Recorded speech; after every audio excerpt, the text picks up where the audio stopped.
Okay, so welcome everybody to week 8 of Flex Friday. I'm here with Andy again this week, just like always. Andy, where are we at this week? We're still in Chestertown, Maryland. I figured out where I am. We're in the hallway of doom for one more night and then heading back home on Saturday. So pretty excited. Love that. It is very snowy up in Montana. I got to say, not super jealous, but it does look pretty. So it's a little good, a little bad. A little too early for my taste, but 100%. So if you guys haven't been here before, basically Andy and I are each going to give you a couple flex plays, couple streamers, and then a game of the week. So stay tuned after the intro.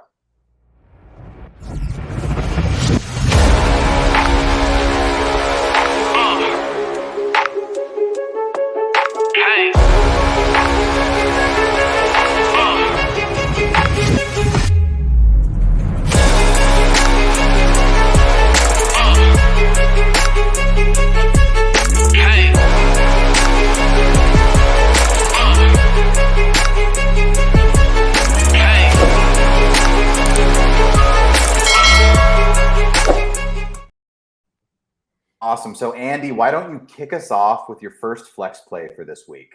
Sounds good. So the other night I was sipping one of these regular beers, not a sponsor, and I was thinking, could be a sponsor. Could be a sponsor. Keep that in mind. Hit us up, regular beer, regular guys for regular beer. Mm-hmm. But I was thinking, who's a guy? He's kind of regular guy in the NFL, but he's regular running back as far as he's not catching a lot of passes. He's not the fastest guy, but man, does he run hard. And he's got a phenomenal matchup this week, and that is Dameon Pierce. And he was outplayed and outsnapped by Singletary the other week before their bye, but he was also going into that game with a knee injury. It was even, super questionable whether he was going to play. Wound up going out there. Didn't play super great, and he's been a little inefficient all season, but I still think he is the best running back on this team. But the biggest thing is they get to play the Carolina Panthers this week. And the Panthers are 32nd DVOA versus the run. They're allowing the second most fantasy points per game. The Broncos have a narrow lead still, despite giving up over 100 points in one game to the Dolphins. And it's just barely a lead. So, this really is the worst run D in football right now. Also, the Texans, they play fast. They're third fastest in pace of play in the NFL, and even eighth fastest when they have the lead. I think CJ Stroud has this offense humming, and I could see, a lot of carries for Dameon Pierce. Before his injury, he had over 20 carries in back-to-back games, and really it's just about this defense. I still think he's going to get the volume, and everybody's been putting up numbers against Carolina. Yeah, I think the Houston Texans are just like a sneaky, solid team as well. Just kind of like you've been saying, like their offense is playing well. Their defense, let's not forget, like their defensive coordinator is the head coach, right? D'Amico Ryans came over. That's a great defensive mind. And Carolina is just terrible. They literally have nothing going for them offensively. Like I do wish the best for Bryce Young. I still think long-term down the road, he has potential, but as much as Adam Thielen's been fantasy producing, he just doesn't really threaten the defense, I don't think. No, he's not the same Adam Thielen from 2018, 2017, 2019 when he was absolutely dominant. Anytime an NFL player is older than I am, you start to get a little bit scared, which is scary for me too. But, he's still productive out there, but he's not the same type of guy that he once was. Yeah, I think Pierce will be a great play, just like you said. He's going to get the touches. They're going to score points. He's probably going to have positive game script and sense that they're going to be able to run the ball just fine. So in your flex position, I think Pierce is a great play. So I'm going to move on to my first one of the week here. This is just someone I've really wanted to talk about, honestly. I would love to talk to this guy, but I just wanted to talk about him all season, and we finally get the chance to, and that's going to be Diontae Johnson going up against Jacksonville. He was on IR with that hamstring injury. Now, he did have a do not practice the day we're recording this, which is Thursday. So definitely check in on that if you're watching this video. Make sure he's playing. It totally could just be a maintenance thing. I don't really know. Hopefully he didn't aggravate it. But if he's in the lineup, I think Diontae is just a smash play moving forward, at least in your flex position. In his first week back, he was on the field for 66% of the snaps. So nothing too crazy, but I would expect that to go up because I'm sure they weren't fully playing him yet. 5 catches, 79 yards. He's just a great piece for that offense, and he's going to continue to be involved. And I loved what I saw last week in a sense that even though George Pickens has been absolutely dominating, I liked that Pickett was able to just keep them both involved, right? Pickett had a good game and Pickens had a good game. So just the fact that Diontae's back, I would expect this Pittsburgh offense to be slightly more efficient. And then one other note, basically, if Diontae's not playing, I just want to talk about Cam Akers a little bit. I think Akers may have earned himself a 50-50 split after Monday night. He had 10 carries, couple catches, and he just looked slightly more explosive than Madison. So, Andy, why don't you give us a couple notes on both guys, just if you want to touch on both of them? Yeah, I mean, you know how much I love Diontae Johnson. I know Matt Harmon of Reception Perception has been raving about him for years, how good he is as a route runner, where even though George Pickens has really exploded onto the scene, I think Diontae Johnson is still the number one for this team. I think he's going to get the most targets, and he's really good. Like, he is just a really good football player. And if he's out there on the field, I think he's a huge start. And as far as Cam Akers goes, they're playing the Packers this week. And just a little moment of silence for me and my hopes and dreams for this season. Yeah, just play running backs against the Packers. That's about all I have to say.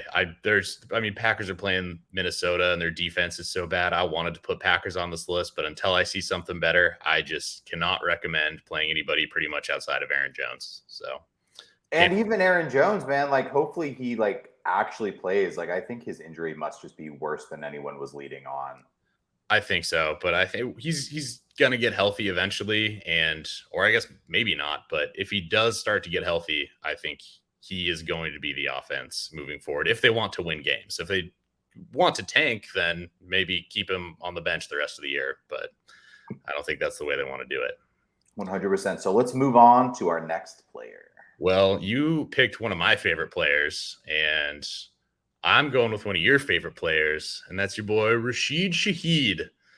Now, coming off a little bit of a long rest since they played last Thursday, you always like to see that. They're going to Indy as 1-point favorites in a 43-point over-under, which, crazily enough, is usually that would be a lower over-under, but it's kind of higher end for this season where it's sitting at. And Indy actually has a fairly decent pass defense. They're 12th DVOA. 16th most points to wide receivers, so kind of right in the middle, but they really struggle with wide receiver twos. They're 29th DVOA versus wide receiver twos. And, is he the wide receiver two? Is Michael Thomas the wide receiver two? Thomas is getting more targets, but depending on how they line up, they like to move these guys around a lot. They like Olave in the slot. So I think he's going to get some opportunities, and especially deep. And where the Colts really struggle, they are 29th DVOA in deep passes over the middle. And where did Rasheed Shaheed score a couple weeks ago? Deep post route. So I'm going to be like Babe Ruth calling my shot. I think they're going to run him on a couple of deep posts. I think he scores on one of them. It's a little bit more of a Hail Mary play. This is probably a little bit more for slightly deeper leagues, but I think if you're projected to lose by a number of points and you've got Rasheed either on waivers or you've got him on the bench, I think he's a guy that you can plug in, and there's a pretty good chance that comes true this week. You do not need to convince me to play Rasheed Shaheed, man. That dude is one of my favorite players. I was all over him this offseason as a late-round pick, as a dynasty stash. And honestly, I think just the more you watch him, even as a football player, he's just a good wide receiver, and he is getting better. Like, he's always had the speed, but even last week, he didn't score, but he almost had this like toe tap touchdown where he reached up and really went up to get the ball. And it was just a terrible throw. I mean, Derek Carr I just don't think he's that good at football. That's what's holding him back. Honestly, man, like I just was watching that game last week and just like, it was an island game. It was Thursday night. We all got to watch it.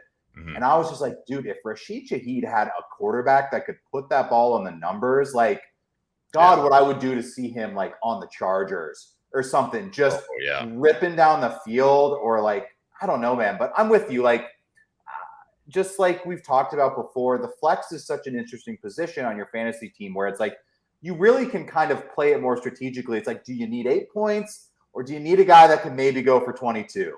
And it really does just depend on your matchup. Like if you're playing the taco of the league, You just throw Gus Edwards in there, and you're like, I'm cool with 7. But if you're playing someone that has a stacked lineup, you play Rasheed Shaheed.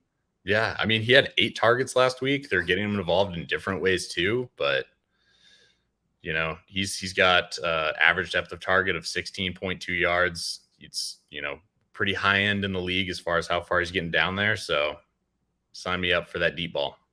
So I'm just going to give someone that's basically the opposite side of the spectrum of this, and that's going to be a floor play, and that's going to be Jaylen Warren against Jacksonville. Going with 2 Steelers on this list, I'm not saying it's a super, super elite option or offense, but I think what Warren's been doing is just very safe. He finally got into the end zone last week on his way to getting you 10 fantasy points. He's involved in the running game. He's involved in the passing game. He has a chance to score every week. And just like we mentioned with Diontae, I think Pittsburgh offense is just slightly on the up with Diontae back. I think they're just going to move the chain slightly better. And especially against Jacksonville, where they may need to score a couple more points, I think Jaylen Warren's a solid play this week. No, I mean, the way that they're splitting touches back there, I feel like that's, a pretty solid play. They're kind of middle of the road DVOA wise as far as passes to the running back, which is always good to see. And I feel like he's kind of more of the third down kind of guy out there. So, anytime you're getting volume. Yeah. And I think this is one of those ones where I wouldn't be surprised to see him maybe end of the half or end of the game have 1 or 2 of those drives where you just get those 2 or 3 extra catches that really kind of boost your fantasy performance. That when you're playing against a guy that does that, it's just absolute BS. But when you have the player, you're like, oh, that was a sweet drive for me, man. I really enjoyed that. So garbage Andy, time. Time counts just the same. Yeah. So funny you mentioned Gus Edwards earlier, because Gus Edwards is my next guy on this list. And yeah, I think he's definitely a safer option for sure. He's going to get volume. It was kind of a 2-headed backfield where he and Justice Hill split snaps 50-50, but Gus Edwards got 15 touches compared to quite a few less for Justice Hill. I want to say he had like 6 or 7, or maybe even it was just 5. But either way, he's the guy that they give the ball to on first and second down. The Cardinals are a 31st DVOA to running backs. They're allowing the 4th most points to the position. I mean, it's a great matchup for the run game in Baltimore. And if they play like they did against the Lions, I mean, this team is unstoppable. So, give the ball to the bruiser, let him run against this terrible defense. And, he's definitely going to give you a pretty high floor. But I think the ceiling is there in this game against this bad run defense where he could easily fall into the end zone a few times.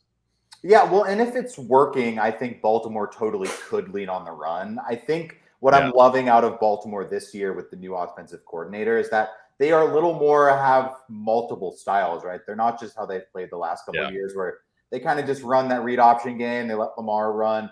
This year, it's kind of like Lamar's dropping back and he's dicing you up. So I think they got to play back a little more. And just like you said, Edwards is just going to run that ball right at you. And I loved what I saw last week where he even was able to break a long screen pass, that 80-yard one. Like, hats off, man. I didn't know Gus Edwards was that fast, or maybe the defense was just that slow. Well, hey, they're playing the Cardinals, so he's going to have opportunities. So for my last flex play this week, this one is probably slightly higher end. Like, I don't know if anyone needs to be told to play this guy, but I just think it's a great matchup if you're deciding between a couple people, and that's going to be Drake London at Tennessee.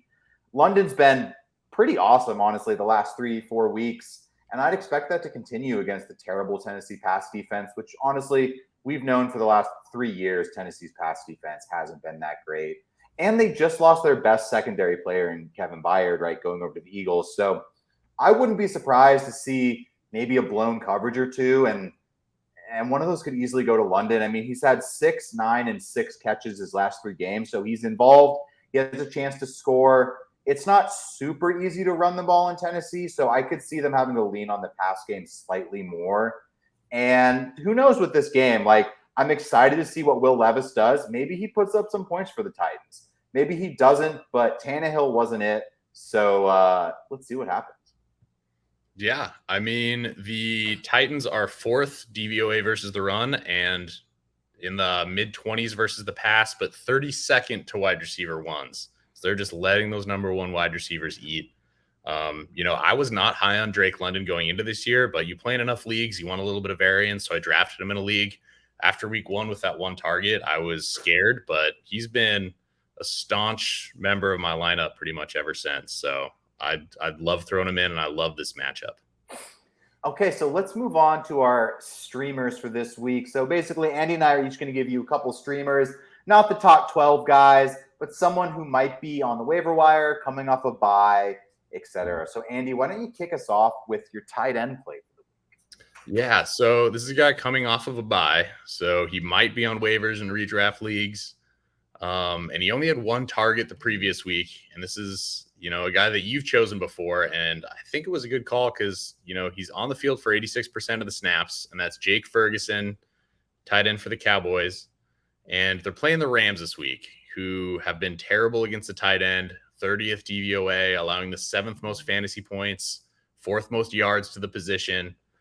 And they're actually pretty decent against the wide receiver. So I would, still play CeeDee Lamb, but I wouldn't be looking to play some of the other guys. So I think Jake Ferguson is going to have a number of opportunities. And he's the clear tight end one on this team. And just to name another guy too, I don't really like him this week, but if he's out there on waivers, pick up Trey McBride. Zach Ertz going on IR. Trey McBride was a high draft pick just the other year. And they get to play. They have a great schedule coming up for him too. Weeks 10 to 12, he's got great teams that he's playing who are all terrible against the tight end. So stash him. But this week, I'd play Jake Ferguson.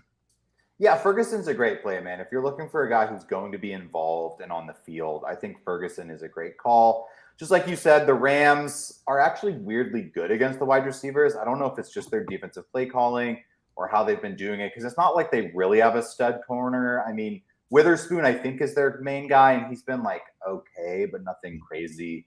And yes on Trey McBride, right? Zach Ertz, has been getting featured, and that it's kind of been moving into more of a split over the last couple of weeks. Yeah. So with Zach Ertz out of the way, and maybe Kyler Murray comes back, even I'm really curious just to see what happens with that Cardinals offense and see if Kyler comes back. Does something change? Or are people right in that they're going to trade Kyler? I don't know if they're going to, but I'm just excited moving forward with that. So for my tight end, I'm going to go Dalton Schultz at Carolina. Just like we spoke about earlier, dude, Carolina is not very good. And Dalton Schultz is coming off some absolute monster games, at least monster for a tight end. 16 and 14 points in his last 2 PPR-wise. Over 60 yards in both, and a TD in 3 straight. I mean, those are 3 reasons to play a guy, let alone if you even had one of those things. So I just think after his slow start, I was actually talking about how Schultz was someone I wasn't super a fan of after a couple of weeks, but I've totally changed my mind just watching that Texans team and watching him be featured over the last couple of weeks. They were on bye, and he's kind of one of those he's one of those guys where he's probably just a low enough tight end that you probably are dropping Schultz on bye to pick someone up. So if you beat people to him, I think he's a good play this week. No, and the Panthers 25th DVOA versus the tight end, and the fact that CJ Stroud's looking for him in the red zone all the time, I mean, that's what you want out of your tight end. Unless you have Andrews, Kelsey, some of those, those top end guys, then you're really hoping that they can score a touchdown. And the fact that he keeps going there, that's a great sign.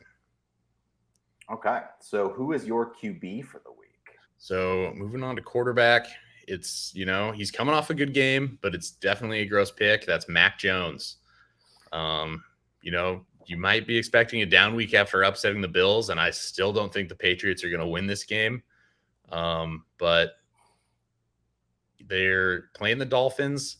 Dolphins coming off a loss. I feel like they're going to be scoring a lot of points. The Patriots are going to have to be throwing. And Miami, 28th DVOA to the tight end and 30th passing to the running back. And the Patriots passed the 7th most to the tight end in the league. I mean, it seems like Hunter Henry and Ramondre Stevenson are probably the best playmakers on the Patriots. So I like both of those guys as plays this week as well. And Miami's allowing the 5th most fantasy points to quarterbacks just because they score so many points that you have to try and keep up with this offense. Juju's coming back healthy. Not that I would play him or that he's a great player, but he's still, the number one wide receiver on the team as far as depth chart goes. So I wouldn't be looking to play him over, any of the top guys. But, if you're deciding between like Geno against the Browns or, Gardner Minshew or Baker or, maybe even Carr, like I would probably play Mac Jones against the Dolphins this week.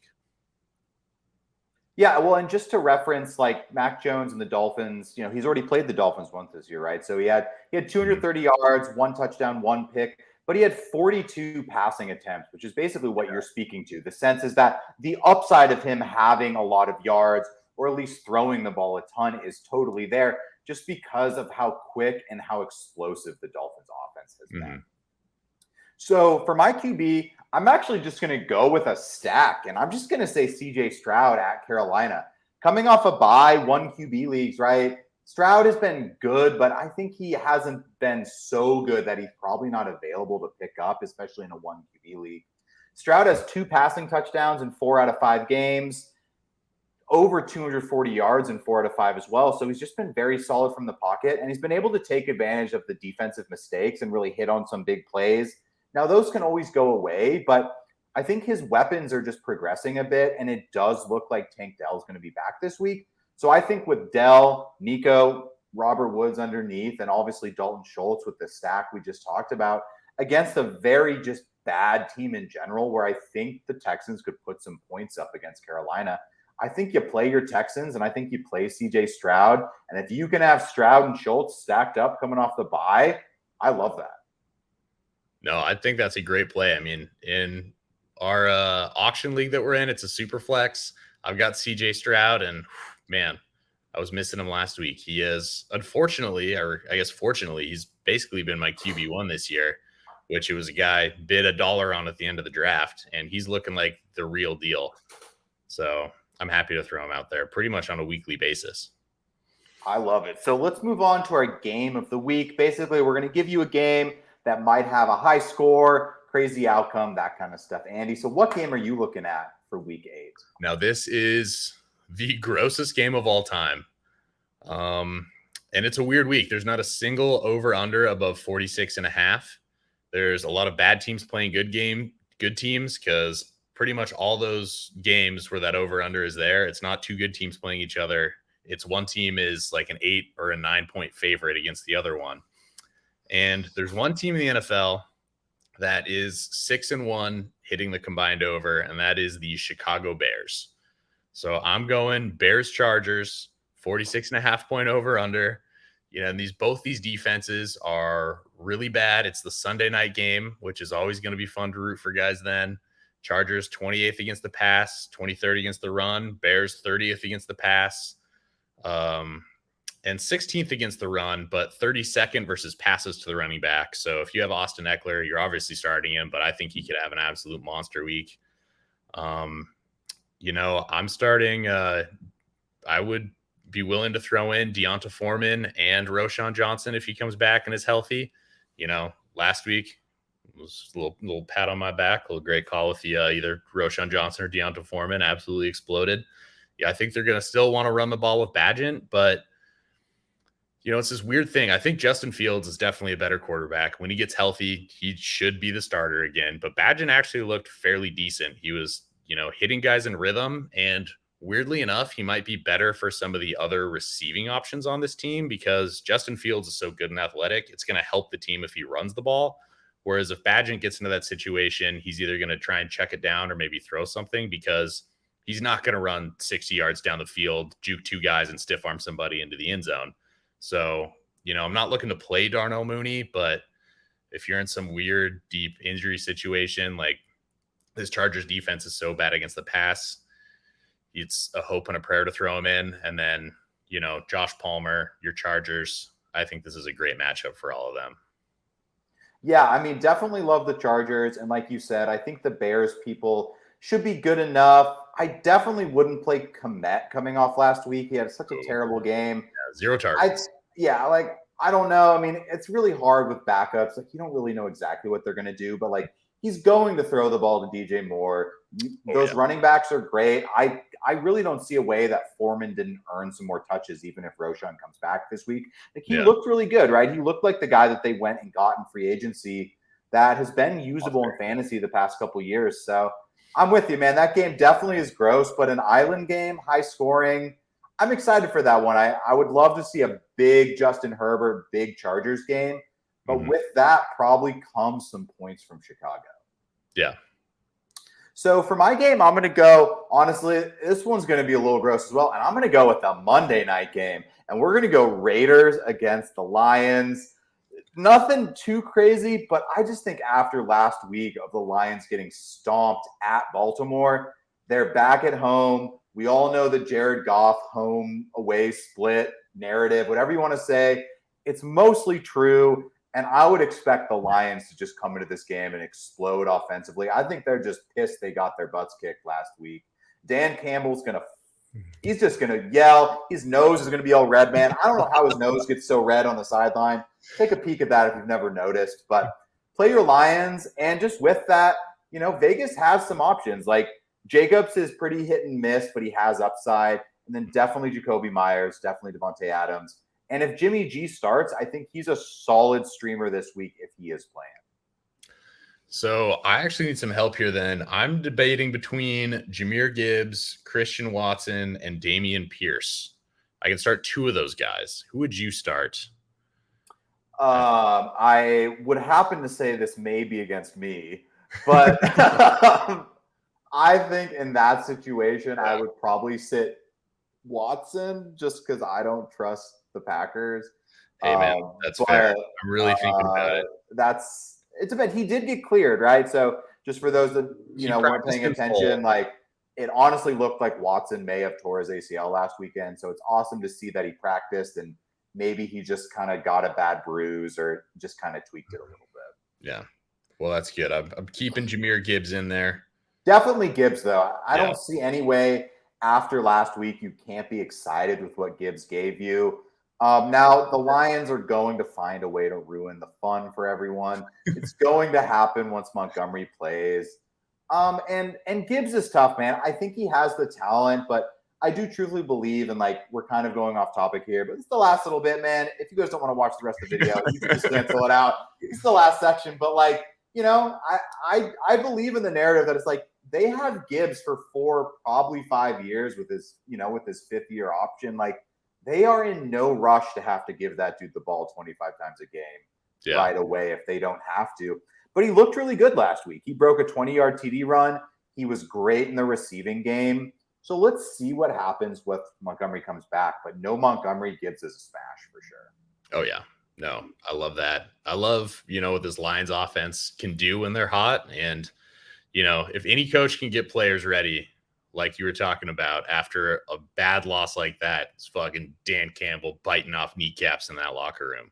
I just absolutely love it. So thank you guys for tuning in. Thanks for listening to Andy and I tell you some guys. We've been doing pretty well, honestly. I think as well as you can really ask. We're in a hot streak, baby. Yeah, we're always going to miss people.